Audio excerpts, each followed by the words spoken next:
First of all, so y'all know, we're brothers. This is my little brother. Anyway, back on to... Stop moving out! Fucking I didn't move anywhere. I saw you move. So, all right. We're talking about coronavirus, just to let y'all know. But the last thing you said was what? That a coronavirus should be considered a coronavirus. Anyone who dies exclusively from a coronavirus, medically speaking, from a statistical perspective, Okay. if you are going to make policy based on statistics, statistical data, okay, and that data, when you look at it, and you look at it in detail, not just for what you want to use, not just for the bits and pieces that you want to use to scare the people, but you look at the data to make policy, and everybody has agreed, do whatever it takes to prevent deaths, okay? I think even people on both sides of the spectrum would agree that this is, yes, let's do whatever it takes. Why then are we not looking at the specific category that the data is supporting? Corona deaths are can pretty much be grouped into two categories: developing immune systems or compromised immune systems. Toddlers and younger have developing immune system. There are children dying from coronavirus. Correct. But they have developing immune systems. I understand that. Compromised immune system tends to be people that are elderly or on some sort of medical conditions. Right. When you look at those cases specifically, you will see that there is an underlying problem, and they died from it because the coronavirus aggravated their situation, and their compromised immune system couldn't handle it. If those are the two category of people, right, then do whatever it takes to protect them without doing harm to everybody else. But you're making it sound. The harm. It's about policy. If you are looking at the data correctly and you are willing to do whatever it takes, then go ahead and protect those people by segregating them, because it's a very specific category of people. You do recognize that we're talking about human beings here, right? Yes, I do. Okay, and you can't just segregate a certain part of the population like that. All right, we've tried it before. It didn't work out too well. Granted, the reasoning that we did it back then... There was not a pandemic. Segregation because you're black is not a pandemic. I understand that. But the thing is, segregation, in my opinion, is not going to go well in this country, number one. Number two, So let's reclassify. Let's go ahead and...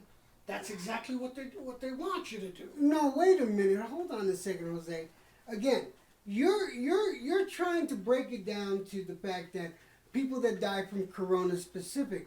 But if someone has underlying issues, what if you got a person that is a highly productive member of society, that does a lot of work, does a lot of good? They get sick from corona, and because it wasn't corona in specific that killed them, but the fact that they had pulmonary embolism problems and they had scar tissue on their lungs, okay? And you're saying, well, that wasn't corona that killed them. That was corona a contributing factor. In my opinion, that is corona killed them. Let's get the facts down straight. I'm saying corona is killing more people than you are saying it's killing. Okay? Yes, that's clearly. All right. Now, I don't believe in categorizing corona into a car accident. If someone got into a car accident and they caught corona and they put that death under corona, I don't agree with that. I do agree with that if someone has a health issue and coronavirus is a part of it and they die from it, that is directly due to the corona. Because he could have possibly survived if the corona wasn't a factor. Okay? Our problem, where we're disagreeing on right now, is how to deal with it. You're talking about policies and numbers, and you're not looking at the human factor. Okay, I am saying I have no problem with the government and companies and mom and pop shops asking for it to be mandatory that you wear the mask until this problem goes away. You, on the other hand, are giving the argument opposing that. I would like to know, why would you oppose? Why would you oppose the wearing of masks? Okay, I can understand if you forgot it that day, like you were saying earlier. You forgot it, and then you didn't want to. You didn't want to go back and get it. Whereas I forgot my mask, and I turned my ass around and went and got the mask. All right, and I did it. All right, let's make this. If we're going to talk about this, and we're gonna have a discussion about this, then let's break it down to its brass tacks. You do not think Corona's a pandemic. You think it might be an epidemic, but you do not think of it is a pandemic. I think of it as a pandemic for the simple reason we have come so far in medical advancements compared to when we went through Spanish influenza.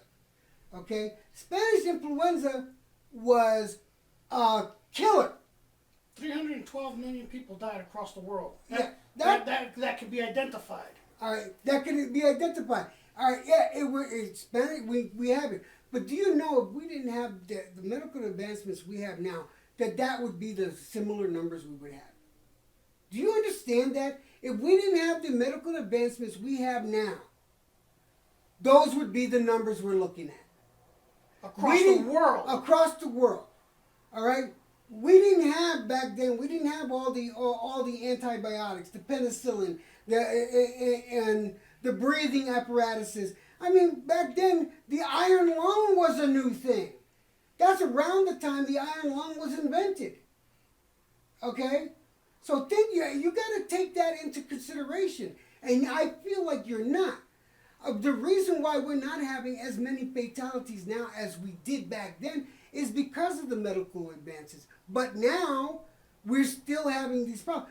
I think just in the United States, having almost 300,000 deaths is a fucking huge factor, and I think something needs to be done about it. Wearing a mask is not a big deal if it's going to help reduce the numbers. Your argument. Every government has the right, every state government has the right to take reasonable measures to protect its population from what it perceives as a threat to the population. Wearing a mask is reasonable to ask of the population in all of its public venues. Okay? No disagreement there. Okay. I disagree on any penalty assessment. What you can ask, and the reason why I disagree with a penalty assessment is because a penalty assessment is a monetary value. It's a dollar amount. And what people do is people convert their labor into money.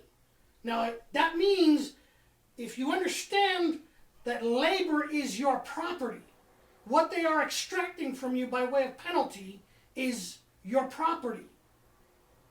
And that is unacceptable, especially when you're trying to hide it under the guise of protecting the community.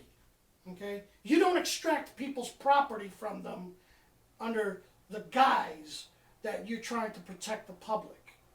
Okay? There are other ways that you as a government can enforce that. You can enforce it by mandating community service. Is it labor? Absolutely, but it's voluntary. If you're ordered to do community service because you decided you didn't want to wear a face mask in the public venue, that's basically the government saying, here's your chance. You know you have to wear a mask in public. This is your chance. But assessing them an actual penalty is not giving them a chance to do anything. Assessing the penalty for the infraction at that given time would be, in my opinion, a good deterrent for them not to consider other people's health. No, because you're taking somebody's property. You're taking somebody's property, but you could actually be taking somebody's life. Nope, you have no way of proving that. You have no way of supporting that because the data does not support the so-called death rate that they're talking about. They are contributing deaths to corona that are unsupported, because if you have a pre-existing condition, you're prone to strokes, okay? And you get coronavirus. Obviously, you end up getting sick. Now, in the process of the illness, you actually die, and the death can clearly show that you died of a stroke. Blood supply to your brain was compromised. But you have coronavirus, and the coronavirus gave you an onset of illness and a stroke resulted. Your death, because you have an underlying history of strokes, your death should be clearly classified as a stroke with contributing factors, not corona with contributing factors. Corona didn't kill you. I think it did. Just like corona doesn't kill perfectly healthy people. But it has, though. It has been reported that it has killed perfectly healthy You're going to people. find one random anomaly in like a million. But that random anomaly doesn't counts. justify policy that deprives people. See, because what they're using these numbers, these overinflated numbers that are being called corona deaths, right? What they are using these numbers is they're using these numbers to go ahead and pacify and justify the making of policy. The policy that's being made is to say to average everyday people, in this case, most of the people that are affected are in the service industry. Restaurant workers, bar workers, bartenders, entertainers in strip clubs and other kinds of clubs. All these people are being affected. And then the subsequent categories of people that would be affected because their work depends on the service industry. Like, for example, people in the transportation industry depend greatly on the service industry, right? Right. So all these people are being affected all because you want to use this overinflated, this exaggerated death count, right? Okay, isn't it No, better? hold on. Okay. You want to use this exaggerated death count to pacify and justify telling people you cannot go to work. Okay? And the amount of time that you cannot go to work is indefinite. And just as a conciliatory compensation for your inconvenience of not being able to go to work, we're going to give you unemployment for 26 weeks. But remind you, the amount of time that you can't be out of work is indefinite.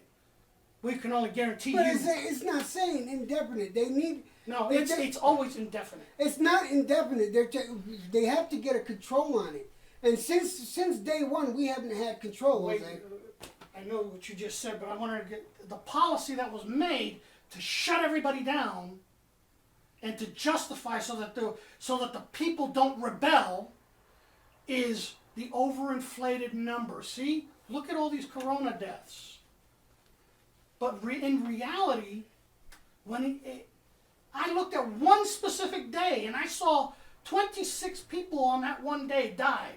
And when I looked at the categorization of all 26 people, 25 of those people that died in that article was listed as corona with underlying condition. Only one out of those 26 people was listed as corona and didn't say anything about underlying conditions. So that's the only person that legitimately died from corona with no prior history of anything else. They got corona, they got so sick from it, the hospital couldn't do anything about it. They did their best to save him, and still corona took that person's life. Everybody else prone to pulmonary emphysema. I have You have a different kind of. I have pulmonary embolus, but yeah. Okay? Had. People with strokes, dying of stroke. People with, what the coronavirus does to those people is it might aggravate. But if the hospitals can go in there and they can tell you, look, he's dying, it's a stroke that killed him. He's corona positive. maybe the corona aggravated the situation, but it doesn't change the fact that he died of a stroke. He died of a lack of oxygen to his brain. Maybe he died of a lack of oxygen to his brain because he died of a lack of oxygen going to his lungs. But the thing is, it's still a stroke. But it's not just a stroke, though. That in my opinion, it's a stroke with underlying conditions. That's telling me that's a corona. No, that's telling you it's a stroke with underlying condition. Now as a policymaker, I can't use that number. I can't use that one piece of statistical data, that one individual. But that piece of statistical data, I can't use it. You can use it because we need it to make policy. No, it's not so much to make policy. We need it to be able to fight this thing and be able to kill it and stop it. Well, you can take other measures. If you look at the data that's being collected. What measures, Jose, if you're going to continue to put people at risk by not locking down, by not fucking? You're asking people to stay home, right? Yes. So why not just make sure that all the people that are susceptible, like the senior population, keep them on lockdown in their places, in their homes of residence. Make sure that the people that are the healthcare workers that interact with them go in there with full BDU or dressed up in plastic. And look, why not take that measure? Well, they kind of do. That's not unreasonable, because the policy that you made instead of putting the truly susceptible, the true category of people that are susceptible. What you're not seeing here is there are companies that are taking those steps without having the government come in and impede on the rights that you're worried about. Like the company that comes in, I have a nurse that comes in, not a nurse, a physical therapist that comes in twice a week to help me with my health problems. All right, she comes in the full regalia, face mask, the plastic thing, the full body thing. She comes in and helps out, and she helps me do my exercises, and we go out. And then I still have a nurse that comes by to help wrap the legs and stuff like that. I'm susceptible to all this stuff. All right. Now you were saying that policy that you're talking about, is it ordered by our local government? No. It's simply a measure that's being taken by a private company. Yes, it to protect their employee. It is not you. It is. It's to protect them and to protect us, because they have so many interactions with so many different people, and then coming over here they have to switch that out. So it's for both. But these policies you're talking about, the policies that you're talking about, is to protect everyone. It's to put protect the people that are at most risk. The data shows that people with compromised immune systems are at the highest risk. The data shows hardly anything. It's almost imperceptible on the data that people with healthy immune systems are affected. It's almost imperceptible. I'm not saying it isn't. It's virtually imperceptible. But you're talking about... Now, hold on. The data, the policy that I want to see be made is, instead of telling people they can't go to work, why not tell the people, make a policy that tells the people that are susceptible, you're under house arrest. Ooh, oh man, no, I can't. Nobody can come visit you unless they're in full gear. Jose, you got families out there that you have like you. And that would be their choice to put you at risk. That would be their choice to put their loved ones at risk. That's your choice to put yourself at risk and allow people to come visit you. That's not taking anything away from you. That's the local government protecting the public in general and having no collateral effect on everybody else. The small segment that is at risk is being protected. The government is doing everything they can. But you just said put them on lockdown. They're basically under house arrest. Jose, you can't do that. You can't make a policy like that. That policy would not fly. You could do that in a third world country. No, the policy that we took is we took a policy that went ahead and crippled our economy. Put here in New Mexico, I don't know what Jose, this is part of the argument we were having though. Like I said, And it's if the virus would have been taken seriously in the beginning, we might not have the issues we have now. Now, mind you, I also said the virus has not mutated yet. We don't know if it's going to or not. But if the virus mutates and we start getting these death numbers that you think should be seen, no. We want to avoid that. Do everything we can to avoid that now. I see nothing wrong with closing shit down. If we can survive it and get through it after a few months and it dissipates, I see nothing wrong. Okay, we're taking a big hit on our fucking economy. I get it. I understand that people are unemployed. I get that too. I'm unemployed right now. All right? You're doing the best you can with the situation you have. But you can't segregate and you can't lock down everybody. All right? I'm not saying everybody. I'm saying the people that are at the highest risk. I don't know. In this situation, I would be all for segregation. Because the segregation that I'm talking about isn't based on race, isn't based on creed, isn't based on religion, isn't based on any type of discrimination. Where are you going to put these people? It's based on your susceptibility to the very danger. Where are we going to put these people? And mind you, I'm your brother. That would mean I would have to be put there too. Where are you going to put me? Put them exactly where they are. If you're in your home, you are under house arrest. Nobody can visit you unless they're in full battle gear for dealing with a virus. I got a full house here, Jose. My wife and 2 roommates. Then they're under house arrest with you. They work. Then they're still under arrest with you. They got to come and go every day with full battle gear. Because the object here is to protect you without causing collateral effect on the rest of the population. Because you are only a small percentage of the population. You are less than 1/10 of the population. Your situation is representative of less than 1/10 of a percent of the population. But that, again, remember, those are human lives. Mind you, that's what I'm talking about is that's 99.9% of the rest of people. So that means only 1 in 1,000 people can be categorized with you. What I'm saying is put you under house arrest and do whatever it takes to protect you from the virus as a government policymaker so that because I am willing to infringe on 1/10 of the population as opposed to infringing on the 99.9% of the population. All right, but again, you got the virus floating around and then you know that the rest of the population is going to be out there just fucking mingling it out. And that virus is going to fucking mutate, Jose.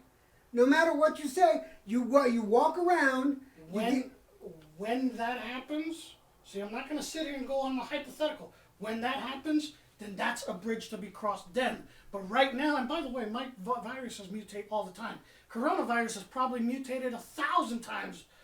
It just mutates within parameters that doesn't really alter itself. A true mutation is when the virus mutates to where it becomes susceptible by another means. Okay? But in any case, going back to that, if it mutates, then cross that bridge when it comes. But I'm still not willing to make policy that tells people you can't make a means to provide for yourself. And unemployment is a fucking joke. Okay? You're talking about paying somebody 66% of what they were making before, and they're supposed to sustain. And the policy that you make doesn't infringe on the banks. The policy that you made didn't stop interest from accruing on credit cards. You did make a policy that you could avoid paying your credit card's minimum payment, but the interest still accrues on your debt. Oh, you know what that's a recipe for? That's a recipe to put you further in debt. Yeah. Okay?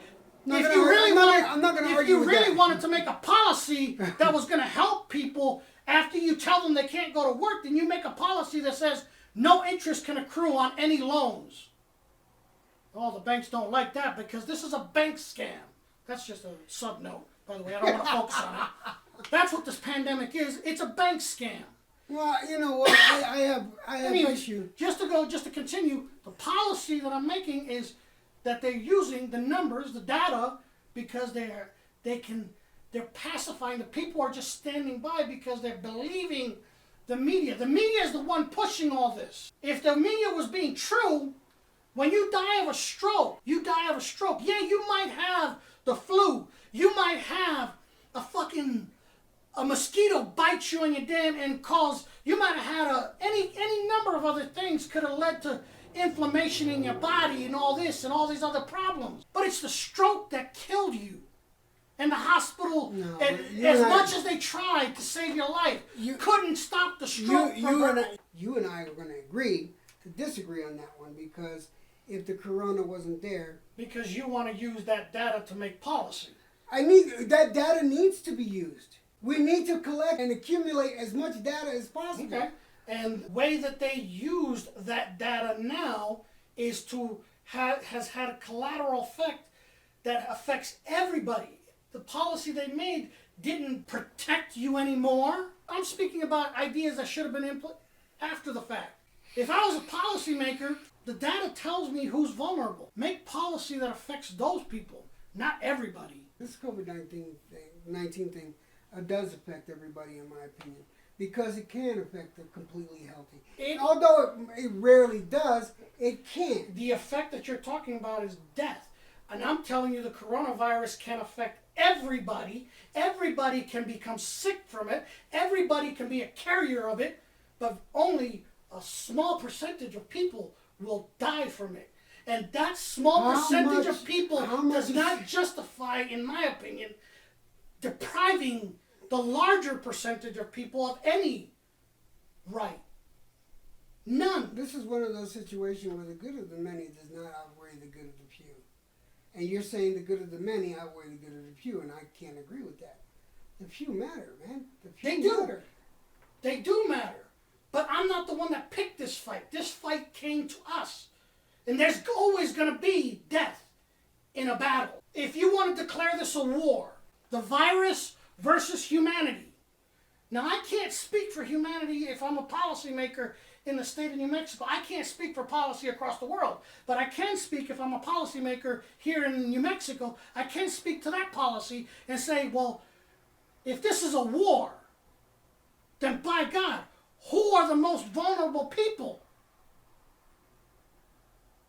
And set them aside.